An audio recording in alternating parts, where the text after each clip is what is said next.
soal lain, Pak Ahok, soal putusan MK yang banyak diperdebatkan pakar ahli tata negara. Menurut Pak Ahok sendiri gimana? Nah, saya kira ya, secara hukum konstitusi, MK memang nggak bisa banding ya. Putusan dia itu adalah mutlak. Walaupun secara kita berpikir, mungkin hanya secara etika lah, secara moral gitu ya. Dia ngambil kerjaannya DPR dong. Kan coba lihat putusan-putusan dia yang lain. Selalu dikembalikan, saya pada DPR juga bareng, pernah di badan legislasi juga. Semua putusan MK membatalkan atau menambahkan itu harus diselesaikan oleh DPR. Kira-kira gitu kan. Tapi putusan kali ini kan boleh nggak? Boleh-boleh aja. Dia yang maha kuasa kok, untuk konstitusi kok. Tapi secara etika saya pikir ya, secara aturan kan kita udah punya porsi masing-masing nih. Legislatif ya salah satu ya legislasi. MK yang menjaga konstitusi supaya undang-undang apapun yang keluar tidak melawan konstitusi kita, kan itu tujuannya. Nah, jadi saya pikir ya dia putuskan ya kita harus terima sebagai warga negara, itu memang putusan tertinggi kok. Sama kayak BPK putusin apa, walaupun ada yang ngaco, oknumnya juga saya terima kan BPK kan. Karena dia memang yang maha tinggi, nggak bisa digugat, gugat juga ke dia. Apa yang mau digugat? Terus ada yang bilang ini kan jalan untuk Gibran sebagai maju sebagai cawapres dan katanya akan Saya dikaitkan kira dengan jalan Prabowo. nggak jalan bagi saya sah-sah saja kalau mereka mau putuskan. Kalau Gibran akhirnya maju berkat keputusan ini gimana pendapat Pak Ahok? Ya mau pendapat saya tergantung rakyat mau pilih atau enggak. Betul nggak? Nah, yang pasti kalau buat saya dibandingkan misalnya Pak Gibran jadi maju gitu, Mas Gibran gitu ya. Ya saya pilih Ganjar sama Mahfud lah, karena lebih teruji kan. Anda jadi wali kota baru 2 tahun 3 tahun kan belum teruji juga. Ini bicara nyali nih, saya bilang nih, karena korupsi kan udah jadi akar semua masalah. Nah, mungkin Anda jujur, Anda boleh jadi orang jujur.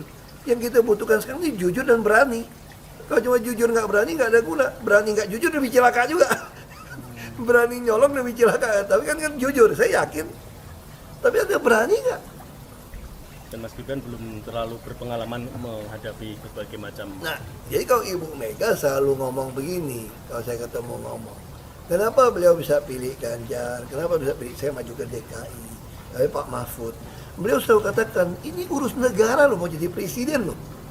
Kalau Anda belum lengkap, belum pernah di legislatif, belum nasional ya maksudnya DPR, kan DPR kan belum ngerti nih, pemerintahan seperti apa.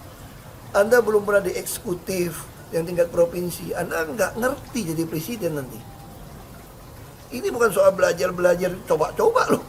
Ini negara dipertaruhkan untuk 2045. Kita kan mau mencapai 100 tahun ini mau jadi apa? Kalau coba-coba, ini negara sebentar lagi 300 juta penduduk kita. Mana boleh kita kasih orang coba-coba. Saya tidak meremehkan anak muda ya. Anak muda bisa lebih kreatif gitu ya. Tapi bicara tata negara, harus mengerti konstitusi. Anda bukan hanya untuk berani untuk maju. Kalau cuma berani maju, banyak bisa kita pilih orang berani maju. Tapi yang lengkap dengan track record, ini kan butuh waktu pembuktian. Saya tidak meremehkan orang muda. Orang muda, Anda harus berani tunjukkan bahwa Anda bisa tidak kalah sama orang tua. Saya setuju.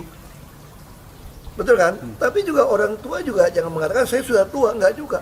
Karena proses sebuah pengalaman hidup ini, apalagi ngurus negara, Anda butuh pengalaman.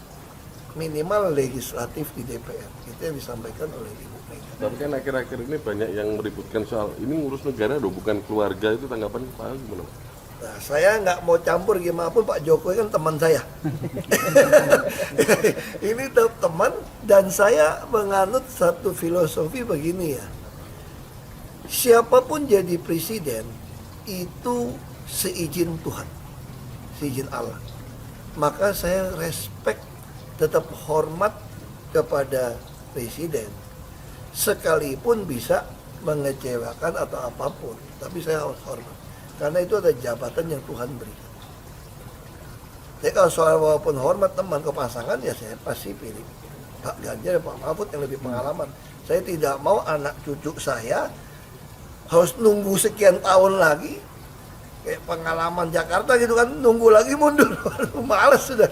Jadi kita nggak usah coba-coba deh. Udah jangan dengerin janji-janji manis orang, buktikan aja selama ini bagaimana. Nah Pak Ganjar kebetulan saya bukan satu partai, saya satu komisi dengan beda partai, tapi bisa sama. Artinya kan frekuensinya mirip lah ya. Baru bisa ketemu kan. Nah, kalau nggak kan nggak ketemu. Kalau kamu suka ngerokok, aku nggak kan pasti susah mau teman kita kira-kira gitu kan.